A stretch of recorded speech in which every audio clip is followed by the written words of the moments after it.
Bonsoir, j'espère que vous allez bien. Aujourd'hui, je m'intéresse à Katharina, la lame sinistre.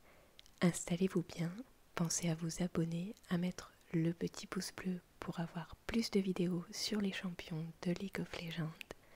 C'est parti pour la biographie ainsi que l'histoire de Katharina. Katharina du Couteau naquit dans l'une des familles nobles les plus respectées de Noxus. Dès son plus jeune âge, elle occupa une place prééminente alors que sa jeune sœur Cassiopéa suivait les traces de sa mère, brillante politicienne. Katharina tenait de son père et le général du Couteau la poussa à explorer l'art de la lame. Elle apprit à éliminer les ennemis de l'Empire, non avec une brutalité aveugle, mais avec une précision mortelle. Professeur intraitable aux élèves nombreux, le général était difficile à éblouir. L'enfance de Katharina ne connut guère le repos ni la tendresse. Aussitôt éveillée, elle travaillait à devenir l'arme ultime, éprouvant sans arrêt son endurance, sa dextérité, sa résistance à la douleur. Elle vola des poisons aux apothicaires les plus perdus de réputation et les testa sur elle-même par petites doses qu'elle augmentait lentement. Elle améliora ainsi ses immunités tout en cataloguant les effets de ses expériences. Elle escalada les plus hautes tours au milieu de la nuit dans le plus complet anonymat. Katharina avait hâte de servir Noxus. Elle avait hâte de faire la preuve de ses capacités méconnues au service de l'Empire et du trône. Sa première chance lui fut donnée par son père au cours d'une des innombrables guerres d'invasion que Noxus menait à l'ouest. Elle devait assassiner un officier ennemi, un individu de basse extraction qui répondait au nom de Démétrius. Katharina était livide. Elle ne s'était pas entraînée toute sa vie pour gâcher ses talents sur un minable à peine capable de soulever une épée à deux mains. Il n'en était pas question. Au lieu de la cible qu'on lui avait affectée, Katharina se faufila dans le camp ennemi et trancha dans son sommeil la gorge du commandant en chef. L'exécution fut parfaite. Elle allait donner rapidement la victoire à Noxus et un surcroît de gloire. Son père allait être fier d'elle. À l'aube, son visage couvert de cendres, ivre de vengeance, Démétrius conduisit une charge déchaînée contre le camp du général du Couteau. Des dizaines de soldats noxiens furent massacrés, dont les aides de camp du général. Lui-même n'échappa au carnage que de justesse. Fou de rage, il ne voulait même plus regarder sa fille dans les yeux. Elle avait jeté l'opprobre sur lui et sur le nom de leur famille. Les plus grands assassins ne cherchent ni la gloire ni la reconnaissance, scanda-t-il. Ils ne cherchent pas à occuper une place d'honneur à la droite de leur maître.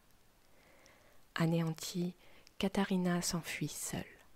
Elle allait accomplir sa mission initiale. Démétrius allait payer son crime de sa vie. Mais elle ne trouvait aucune consolation dans cette résolution. Pourrait-elle jamais se pardonner ? Comment avait-elle pu être si sotte ? Ses pensées distrayaient à tel point sa concentration qu'elle ne vit pas son adversaire avant qu'il ait presque réussi à lui arracher un œil. Pour punir Katharina de son échec, le général du Couteau avait envoyé à ses basques un autre de ses protégés, un apprenti sans nom issu d'une guilde d'assassins inférieure. Mais même sous le ruisseau de sang qui dégoulinait sur son visage, elle laissa ses années de rigoureux entraînement réagir pour elle, et ses lames apparurent dans ses mains en une seconde. 6 heures plus tard, Katharina jeta la tête de Démétrius aux pieds de son père. Elle dit au général qu'elle avait envisagé de prendre sa propre tête à la place, mais qu'elle lui reconnaissait le droit d'avoir ordonné sa mort. Elle avait échoué en tant qu'assassin, en tant que fille et en tant que noxienne. Elle fit courir ses doigts le long de l'entaille qui surplombait son œil, et elle pensa au prix que d'autres avaient payé pour son arrogance. Katharina savait avoir irrémédiablement perdu le respect de son père. Il allait désormais en pousser d'autres à sa place, dans le seul but de l'humilier. Pourtant, elle jura de se racheter, quel qu'en fût le coût, et de remettre ses talents au service de l'Empire. Elle allait devenir l'arme obscure qu'elle avait toujours voulu être. L'histoire de Katharina. Un écho de bruit de pas sur un sol de pierre froide. Un cri derrière moi. Quelqu'un m'a vu. Je traverse en courant le grand hall, les portes défilant tout autour. Mon seul moyen de fuir la caserne, cette arche de pierre devant moi. Une patrouille tout entière surgit et en bloque l'accès. Mauvais plan. Je me retourne et rebrousse rapidement chemin. D'autres soldats se précipitent vers moi. Mes doigts me démangent, mais l'ennemi est trop nombreux.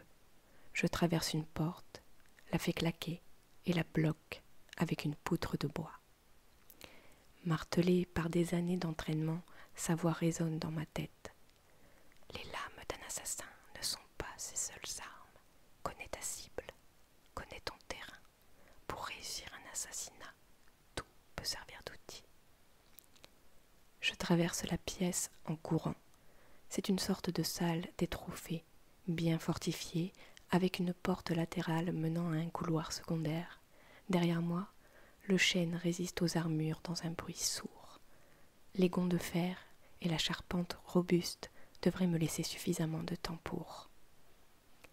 Mes pensées sont interrompues lorsqu'une énorme hache transperce le cadre et fracasse la poutre de bois. L'autre porte s'ouvre brutalement, déversant un nouveau flot de soldats.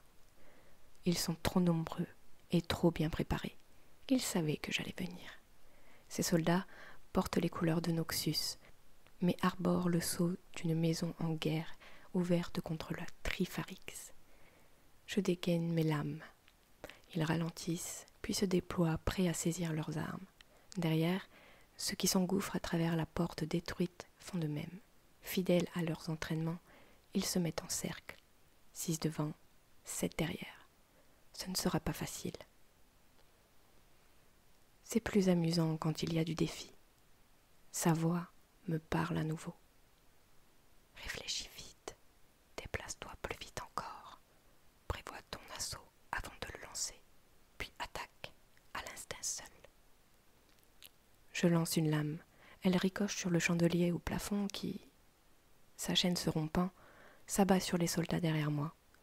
Alors que 2 corps s'effondrent, les chandelles rebondissent et chancellent en jetant des ombres folles qui, par réflexe trompeur, attirent les regards. Je me tourne vers l'homme distrait le plus proche et plonge ma lame dans son flanc. Il grogne alors que ses poumons se remplissent de sang. J'arrache ma lame dans une giclure satisfaisante, puis la lance sur le second chandelier. Il s'écrase à son tour, étouffant les dernières sources de lumière. Au même moment, j'esquive d'un pas l'assaut d'un soldat, le laissant par son élan s'abattre sur ses 2 camarades qui se précipitaient derrière moi. Les cris d'alerte et de confusion résonnent sur la maçonnerie. Troublés par l'obscurité, ils sont soudain incapables de discerner l'allié de l'ennemi. Je n'ai pas ce problème. Je m'adapte là où les autres en sont incapables. J'égare leur intuition et je pousse leur instinct à les trahir. Je m'élance, ventre à terre, ramassant au passage ma première lame où elle est tombée. Elle va à la rencontre d'une gorge, d'un œil, d'un rein, jusqu'à ce qu'une exclamation ne s'élève au-dessus des cris. Bande d'imbéciles, elle est juste là. Alors que les derniers soldats titubent vers moi, je ferme les yeux, projette mes sens sur ma seconde lame et me concentre. Puis je bondis. Je disparais de leur regard, laissant gémir de confusion. J'atterris derrière eux, saisissant ma dague pour trancher les tendons de leurs chevilles d'un mouvement circulaire. 3 autres s'effondrent, m'offrant en récompense des hurlements de douleur et de stupeur. Je ne m'en lasse jamais. Je retourne mes dagues, puis bondis pour aller les planter dans les épaules de l'homme qui hurle, avant de décocher un coup de pied le renversant en arrière. Alors qu'il s'effondre, je lance mes 2 lames dans les visages des 2 autres. Le manche d'une lance me frappe la tête. Je fais un bond en arrière, légèrement étourdi. D'un geste ample, le soldat qui m'a déséquilibré pèse de tout son poids sur sa lance et cible mon cœur. Je bondis de nouveau et, en plein vol, saisis une lame que j'avais fichée dans l'un des 2 visages. Je pivote subitement dans mon assaut pour parer une hache qui plonge vers mes côtes. L'éclat du métal carillonne dans mes oreilles alors que je me redresse. Le colosse qui manipule l'arme la soulève de nouveau, puis je me jette une fois encore sur ma seconde lame. Je la retire au moment précis où un autre soldat se lance sur moi avec une Morgenstern. Elle traverse le visage de son camarade. Les pointes de l'arme effleurent mon bras, me faisant saigner. Je m'éloigne dans une roulade et me replace en position accroupie. 4 sont encore debout, dispersés autour de moi. Plusieurs autres sont blessés, mais toujours en vie. Tous plissent les yeux pour me distinguer dans l'obscurité. Manifestement, ils savent désormais aussi bien que moi comment traquer mes lames. Ne jamais accepter un combat à la loyale. Un assassin acculé est un assassin mort. Mes yeux virevoltent d'une sortie vers l'autre. À cet instant, elle surgit dans la pièce. Par la porte latérale, flanquée de ses 2 gardes personnels, chacun armé d'une arbalète. Elle tient une torche dans une main, une épée dans l'autre. Un sourire narquois traverse ses lèvres. Y compris dans le noir, elle déborde de charme et de confiance. Tous les autres regards se portent immédiatement sur elle. Ma cible. Voilà qui est décevant, dit-elle d'une voix traînante. Si la Trifarix n'a plus qu'un assassin en disgrâce à m'envoyer, c'est qu'elle doit être désespérée. Sa bavarde est interrompue par des bruits de pas à l'extérieur de la pièce. Des renforts se pressent. Elle a clairement sous-estimé les effectifs nécessaires pour me prendre au piège. Mais ce ne sera qu'une maigre consolation, et je finis par mourir. Si tu es repéré, disparais. N'affronte jamais ta cible de front. Ne tue jamais en présence des témoins. Je souris et plonge mon regard dans le sien. Adieu, combattante. Je projette ma lame dans les airs. Des carreaux d'arbalète volent vers elle. Prédisant mon bond, les 4 derniers soldats chargent. Ma lame tournoie, le temps semblant suspendu. Une rotation. 2. Je lance ma seconde lame vers ma cible, derrière les soldats qui s'élancent. L'un des gardes se place devant elle. La lame se plante dans son plastron.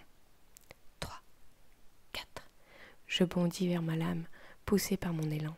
La pointe s'enfonce dans la cuirasse et atteint la chair de l'homme. Je devine dans le blanc de ses yeux un mélange de choc, de peur et de douleur. Derrière moi, j'entends les autres crier et se retourner. Ils sont incroyablement rapides, mais toujours pas assez. 5, 6. La commandante se redresse et lève son épée, une réaction étouffée par la stupeur. Je brandis ma dague et plonge vers l'avant. Ma main libre saisit ses cheveux et ma lame sa gorge.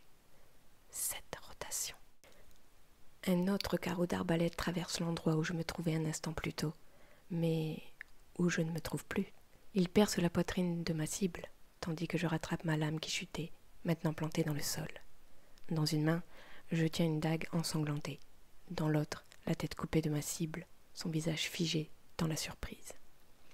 Son corps s'effondre, le sang se répand sur le sol de pierre. Ces soldats s'immobilisent, saisis par l'incrédulité et l'horreur. Je lance la tête vers eux. Avec les compliments du grand général Svein. D'autres soldats se présentent devant la porte.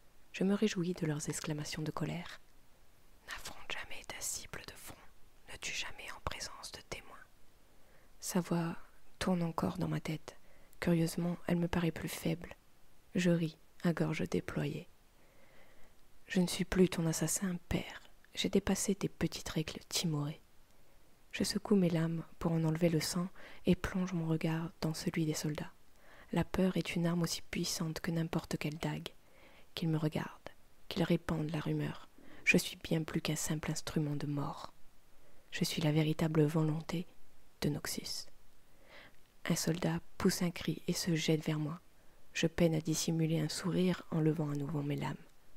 Ça ne me déplaît pas de tuer.